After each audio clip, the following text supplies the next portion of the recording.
நான் அம்மா இல்ல, அண்ணன். பதட்டத்துல பேரை கூட பார்க்காம போன் எடுத்துட்டீங்கன்னு நினைக்கிறேன். சொல்லு, என்ன விஷயமா கால் பண்ண? உங்களுக்கு விஷயமே தெரியாதா? அங்க எல்லாரும் அவ்வளவு பெரிய டியூப்லைட்டா?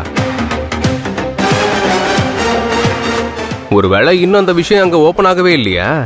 Interesting interesting. என்ன ஓபன் ஆகலங்கற? எதை இன்ட்ரெஸ்டிங்னு சொல்ற? எனக்கு புரியல.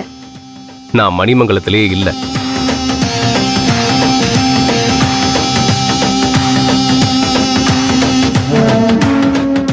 இங்க நிச்சயதார்த்தத்துக்கு வந்துட்டேன். அது இன்னும் உங்களுக்கு தெரியாதா? வாழ்த்துக்கள் வாழ்த்துக்கள். ஏய், உளறாத. நான் இப்பதான் உன்னை பாத்துட்டு வரேன். நீ அங்க பெட்ல உட்கார்ந்து தூங்கிட்டு தான் இருந்த. ஹே, என்கிட்ட ஏதாவது ட்ரிக் பண்ண நினைக்கிறியா? அட பைத்தியக்கார சிஸ்டர், நீ லூசுங்கிறது எனக்கு தெரியும். இவ்ளோ பெரிய லூசாவா இருப்ப? ஒரு அரை மணி நேரம் அந்த செட்டப் தாங்கினா போதும், அதுக்குள்ள நம்ம எஸ்கேப் ஆயிடலாம்னு நினைச்சேன். பரவாயில்லையே, இப்போ வரைக்கும் தாங்குதே. Super super super. ஏய், என்னடா உளற? சிஸ்டர், நான் வளரல.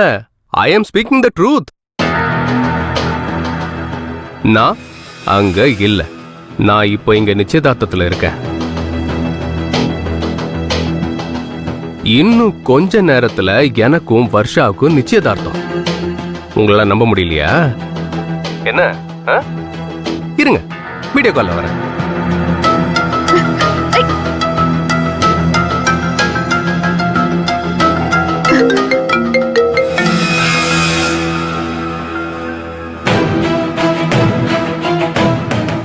சிஸ்டர், இங்க பாருங்க. இதான் எனக்கு நிச்சயதார்த்தம் நடக்க போற மண்டபம்.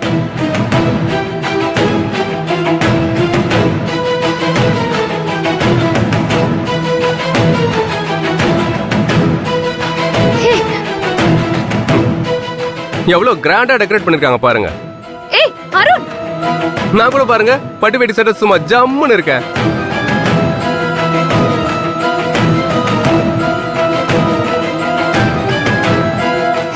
என்ன ஓகேவா?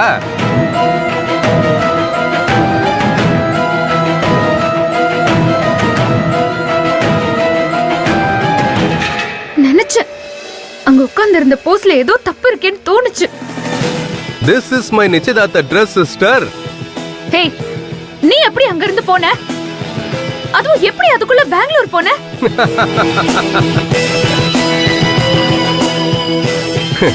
சிஸ்டர், உங்களுக்கு குழந்தையில இருக்கும் போதே எனக்கு தெரியும். இதுல பிரச்சனை என்னன்னா, இன்னும் நீங்க குழந்தையாவே இருக்கீங்க. இந்த அருணை யாராலையும் அணை போட்டு தடுக்க முடியாது. ஏய், நீ நான் வர வரைக்கும் அங்கதானே இருந்த. நீ எப்படி அதுக்குள்ள பெங்களூர் போன? சிஸ்டர், ஸ்டெப் பை ஸ்டெப்பா சொல்றேன், கேட்டுக்கோ. நீ காலையில என்ன கோயில வச்சு லாக் பண்ணும் போதே இன்னைக்கு பெங்களூருக்கு போக முடியாதுன்னு எனக்கு தெரிஞ்சு போச்சு. அதனால நான் என்ன பண்ணேன்னா, வேலையா வர்ஷாவை கரெக்ட் பண்ணி பெங்களூர்ல நடக்க வேண்டிய நிச்சயதார்த்தத்தை சென்னைக்கு மாத்திட்டேன்.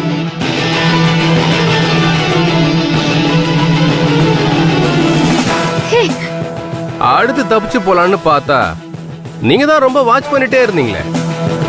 அதனால ராஜசிங்கம் மாமாவுக்கு சரக்க ஊத்தி கொடுத்துட்டு அவரை மாட்டையாக்கிட்டேன்.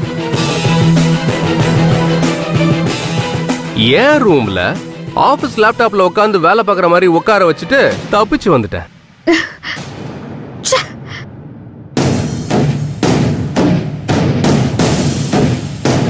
சென்னையில ஃபங்க்ஷன்ங்கிறதால ஒரு 2 ஹவர்ஸ்ல நான் வந்து சேர்ந்துட்டேமா. எப்படி நம்ம ஐடியா? என்ன சிஸ்டர், வாயடிச்சு போயிட்டீங்க? நம்ம அண்ணன் என்ன இவ்வளவு பிரில்லியண்டா இருக்கானே. என்ன, நான் தான் தெளிவா சொன்னனே, உங்களுக்கு ஞாபகம் இல்லையா? 1500 மீட்டர் ஓட்ட பந்தயத்துல மொத்தம் 3 ரவுண்டு ஓட வேண்டியது இருக்கும். முதல் ரவுண்ட்ல யாரு முதல்ல வராங்கன்றது முக்கியம் இல்ல, 3வது ரவுண்ட்ல யாரு முதல்ல வராங்களோ அதுதான் முக்கியம். இப்போ 3வது ரவுண்ட்ல நான் முதலாளா வந்திருக்கேன். எப்படி என் ஐடியா? டேய், நீ துரோகம் பண்ணிட்டு வந்திருக்க. ஒரு குடும்பத்தோட நம்பிக்கையை நாசம் பண்ணிட்டு வந்திருக்க. You are cheat. தோத்த உடனே இந்த மாதிரிலாம் சொல்ல ஆரம்பிச்சிருவீங்களே. நான் ரொம்ப சிம்பிளா 100 கோடி ரூபாய் பெருசா 500 கோடி ரூபாய் பெருசான்னு யோசிச்சேன். 500 கோடி தான் பெருசுன்னு தோணுச்சு. அந்த வழியை சூஸ் பண்ணிட்டேன். இதுல என்ன நம்பிக்கை துரோகம் இருக்கு? அதையும் தாண்டி அவங்க இதை நம்பிக்கை துரோகம்னு நினைச்சாங்கன்னா நினைச்சிட்டு போட்டோம்.